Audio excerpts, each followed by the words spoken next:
What would you do if the woman you gave everything for called you a failure in front of your entire family and didn't even know she was being recorded?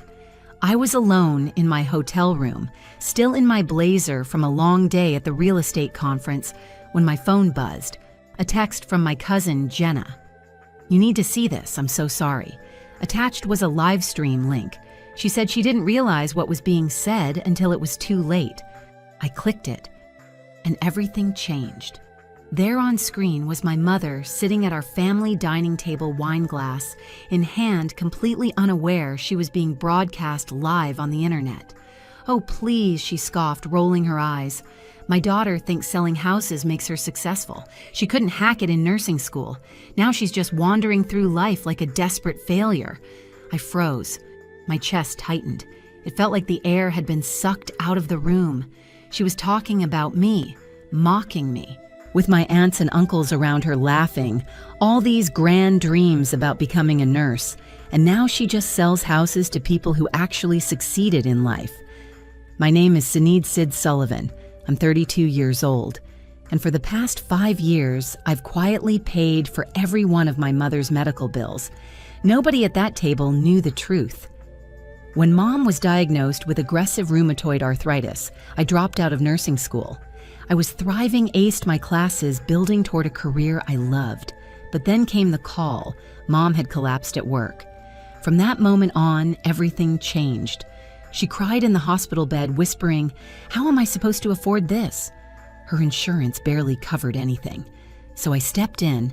I promised I'd figure it out, that I'd take care of her. I picked up real estate because it offered flexibility and decent income.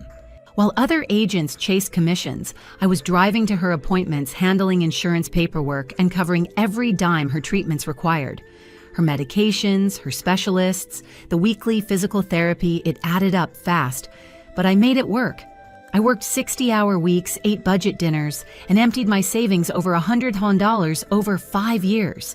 And she knew, or at least I thought she did, because sometimes she'd look at me and say, "You've become so responsible."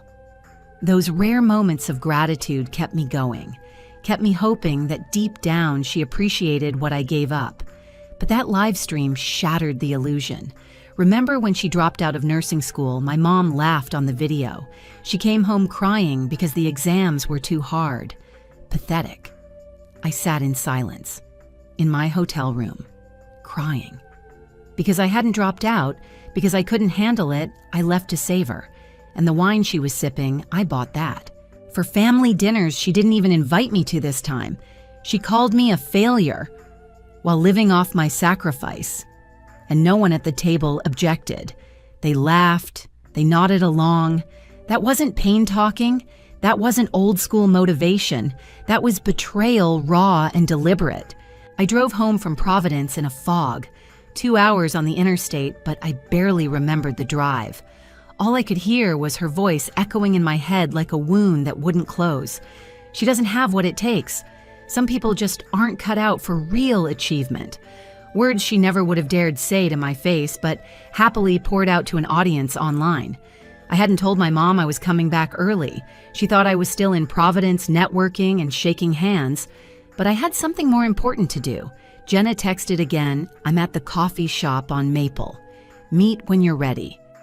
I grabbed the manila folder I'd carried for years labeled Mom Medical.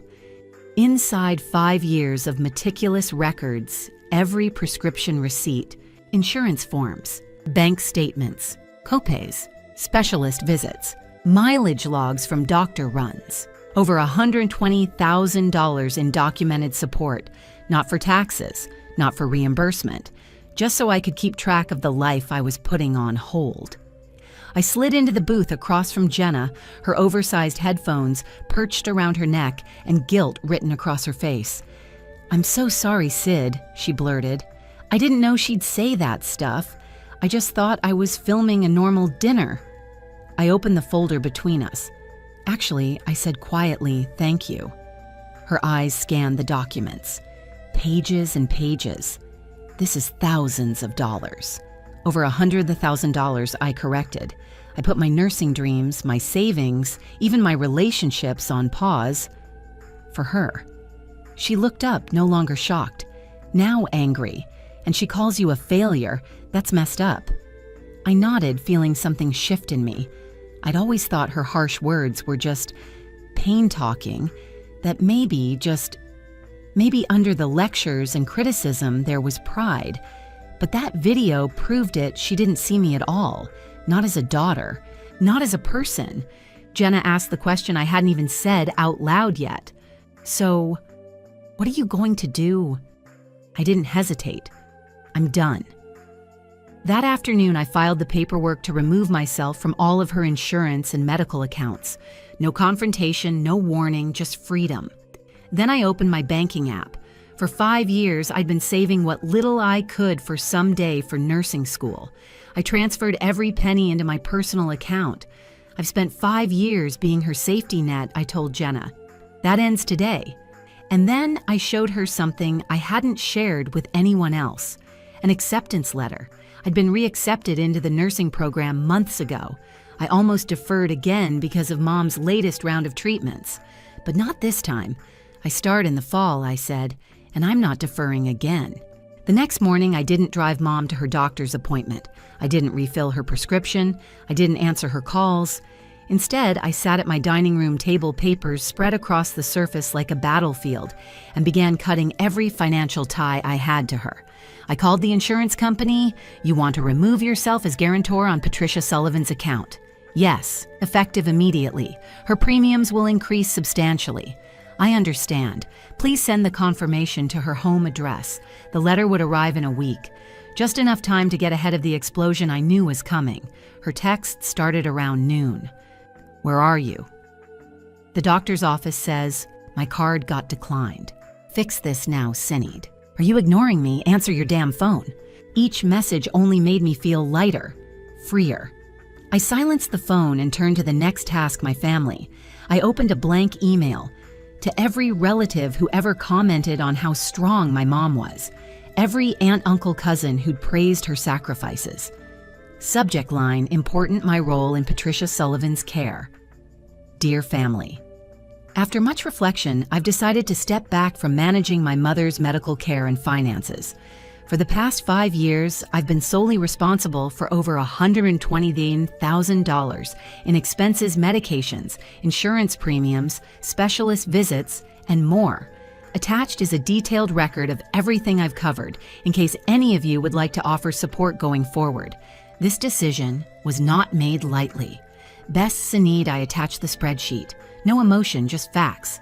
Let them see the numbers. Let them see the reality behind the woman they thought was helpless. Jenna sent me the full video later that evening, the original live stream now removed from her profile. I downloaded it. Saved 3 copies. I didn't know if I'd ever need it, but part of me wanted to. I was reviewing client files when the doorbell rang. Through the peephole, my mother face flushed, fists clenched, rage barely contained. I didn't open the door. Sinead, I know you're in there. What are you doing? You missed my appointment. My medication was denied. Open this door? I spoke calmly through the wood. You'll be getting information from the insurance company soon. I suggest you read it carefully. Silence. Then, is this about money? After everything I've done for you, I nearly laughed.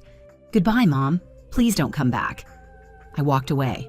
Her voice faded behind me, and with every step, I felt something fall away, like I was finally peeling off a skin that never fit me to begin with. The family reaction came fast. Group chats exploded. Aunt Maureen, I'm appalled you'd abandon your mother like this. Uncle James selfish, cruel. Cousin Thomas, sort out your petty drama in private. Only Jenna and my great-aunt Bridget responded with kindness. It takes courage to stand up for yourself, Bridget wrote. Call me if you need anything, dear. Everyone else blocked. Their silence, strangely peaceful. 3 days later, I walked across the campus of Boston City Nursing School with a backpack on my shoulder and hope in my chest. The admissions advisor raised an eyebrow as she flipped through my reactivation file. You've been out of the program for quite a while, Miss Sullivan. Yes, but I've kept studying. I'm ready. I was more than ready. The placement exam was scheduled for the following Friday. I had every old textbook bookmarked, highlighted, and worn at the edges, from late-night study sessions squeezed between open houses and insurance calls. For the first time in years, I was choosing myself. I still had my real estate business, but I scaled it back, hired Kylie, a smart college student, to handle appointments and paperwork while I focused on school. The income dip was noticeable, but so was the relief. No more surprise copays, no more managing someone else's crisis. My home felt quiet, my headspace even quieter. I didn't think much of the Boston Real Estate Association's annual gala. I'd ignored the event for years, too busy juggling obligations to care about networking. But when my broker nominated me for the Resilience in Real Estate Award, I was stunned. "You're a shoo-in," said my colleague Jeffrey. "You supported your mother, kept your business alive, and now you're back in nursing school." That's next-level grit. I didn't expect to win, but I went to the ceremony anyway. I bought myself a new dress, my first personal splurge in years. Navy blue, simple, elegant. For once, the only role I was playing was me. As the ballroom filled, my phone buzzed. Once, then again. Then 5 missed calls from a number I didn't recognize. A text popped up, "It's Jenna, using Uncle Patrick's phone. Emergency. Call back ASAP." My heart dropped. I stepped into the hallway and called her back. "I'm so sorry, Sid," she said. "I'm at the hospital with your mom." She collapsed. "They think it's a reaction to her new medication. She's asking for you." That familiar pressure twisted in my gut. The guilt, the fear, the reflex to drop everything. But it didn't consume me this time. "Is she stable?" "Yes, but they're keeping her overnight. Uncle Patrick is here too." The crowd in the ballroom began filing in for the awards presentation. "I'll come after the event," I said calmly. "Please tell the doctors I'll answer any questions they have tonight." Jenna hesitated. "Are you sure I'm not abandoning her?" I said. "I'm just not abandoning myself either." Back inside, the lights dimmed. The MC stepped up to the microphone, and the Resilience in Real Estate Award goes to... Sinead Sullivan. Applause erupted. Jeffrey practically shoved me out of my seat with a grin. As I walked to the stage, I felt the weight of 5 long years of sacrifice, silence, gaslighting fall behind me like a shadow that had finally lost its grip. The crystal trophy felt heavier than expected in my hands. "Thank you," I began, voice steady. "This means more than I can express." I looked out at a sea of colleagues, peers, people who only knew me as the agent who got results, not the daughter who gave up everything. Real estate isn't just about selling homes. It's about navigating chaos, adapting, finding solutions when it seems impossible. Those same skills got me through the hardest years of my life. A pause. And now I'm pursuing my original dream. I've re-enrolled in nursing school. This award isn't just about resilience in business. It's about the power to reinvent yourself at any age after any storm. Applause again, this time louder, warmer. I didn't just survive, I evolved. The hospital was quiet when I arrived. I still had my crystal trophy in my tote bag, its weight grounding me, not as a weapon, but as proof. Proof that I hadn't failed, that I'd built something real despite everything. I entered the room. My mother was sitting up in bed, alert, her hospital bracelet clinking softly as she adjusted the blanket. Uncle Patrick sat beside her. Jenna stood near the window, tense. Mom's eyes narrowed the second she saw me. "Well, nice of you to finally show up," she said, voice dripping with bitterness. "I collapsed. I could have died. And you were off partying." Uncle Patrick cleared his throat awkwardly. "The doctor said it was a mild reaction to the new meds. She's stable now." I nodded. "I'm glad to hear that." Mom looked furious at my calm tone. She wanted a fight. She wanted guilt. "This wouldn't have happened if you hadn't abandoned me. My new insurance is trash. These doctors don't understand my condition."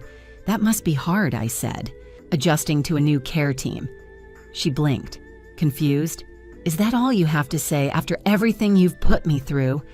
I turned to Jenna, who gave me a small nod. "It was time." "Mom," I said quietly, "for 5 years, I gave you everything. I paused my life. I funded your care. I fought insurance companies. I drove you everywhere. I put off my dreams because you needed me." Her jaw tightened, and in return, I continued. "You mocked me. On a live stream, in front of our family. You called me pathetic." Uncle Patrick looked stunned. "What live stream?" he asked. Jenna stepped forward, voice steady. "I accidentally streamed the family dinner a few months ago. I didn't mean to record it, but..." It caught everything she said. My mother paled. "That's not relevant. You're twisting things." I reached into my tote bag, pulled out the trophy, set it on the bedside table. The engraved words gleamed under the fluorescent light, "Resilience in Real Estate, Sinead Sullivan." I turned to Patrick. "I won this tonight, for running a successful business while supporting her full time." The silence in the room was thick. "I didn't come here to fight," I added. "I came because the doctors needed background. That's all." My mother looked at the trophy like it was a weapon.